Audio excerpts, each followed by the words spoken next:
Walimatul ursyi. Walimah artinya al-jam'u atau kumpul, sebab antara suami dan istri berkumpul, bahkan sanak saudara, kerabat, dan para tetangga. Walimah berasal dari kata bahasa Arab, yaitu artinya makanan pengantin. Maksudnya adalah makanan yang disediakan dalam acara pesta perkawinan. Bisa juga diartikan sebagai makhluk makanan untuk tamu undangan atau lainnya, karena pada saat itu keluarga suami dan keluarga istri dikumpulkan serta dipertemukan dalam kamus walimah. Artinya jamuan perkawinan atau jamuan disediakan bagi penghelatan dan lain-lain. Kata anlama maksudnya adalah membuat dan menyediakan jamuan.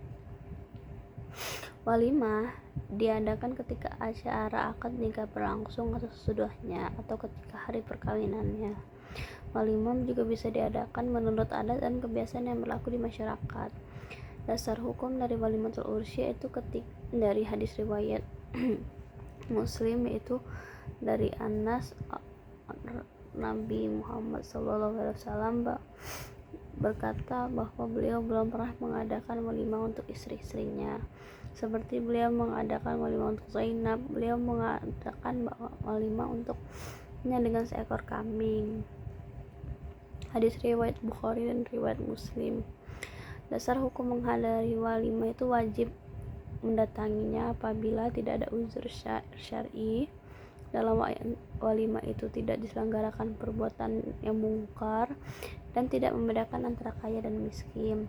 Secara rinci, undangan itu wajib didatangi apabila memenuhi syarat sebagai berikut. Yang pertama, pengundangnya mukallaf, merdeka dan berakal sehat. Yang kedua, undangannya dikhususkan kepada orang-orang kaya saja, sedangkan orang miskin tidak. Yang ketiga, undangan ditujukan hanya kepada orang-orang yang dia senangi dan dihormati. Yang keempat, pengundangnya beragama Islam. Terus khusus di hari pertama belum didahului oleh undangan lain. Apabila ada undangan lebih lain, maka yang pertama yang wajib didatangi duluan. Selanjutnya tidak diselenggarakan kemungkaran dan hal-hal lain yang menghalangi kehadirannya. Yang diundang tidak ada uzur syara. Apabila memperhatikan hal tersebut, apabila walimah hanya mengundang orang kaya saja, maka hukumnya makruh. Bentuk walimah dibagi menjadi dua. Yang pertama, sederhana, diadakan sesuai dengan kemampuan seseorang yang melaksanakan perkawinannya, dengan catatan agar dalam pelaksanaan walimah tidak ada pemborosan, kemubaziran, lebih-lebih dengan disertai dengan sifat angkuh dan membanggakan diri. Yang kedua, menyimpang walimah yang menyimpang dengan ajaran agama di zaman modern sekarang. Bentuk walimah yang menyimpang yaitu yang pertama, wanita yang bermakeup atau tabarut, itu menunjukkan dan mengungkapkan kecantikannya. Yang kedua, nyanyian dan hiburan dalam walimah yang mengandung unsur birahi, itu haram hukumnya. Yang ketiga adalah ikhtilat, itu bercampurnya wanita dan pria.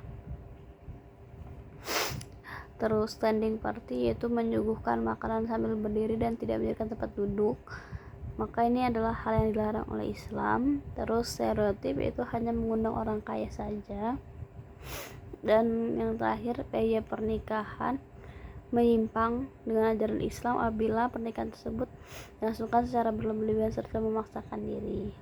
Hikmah dari walimatul ursyi itu kita merupakan bentuk rasa syukur kita kepada Allah Subhanahu wa taala, tanda penyerahan anak gadis kepada suami dari kedua orang tuanya, sebagai tanda resminya adanya akad nikah, sebagai tanda memulai hidup baru lagi bagi suami istri, dan sebagai realisasi arti teologi dari akad nikah, serta sebagai pengumuman bagi masyarakat bahwa antara mempelai telah resmi menjadi suami istri.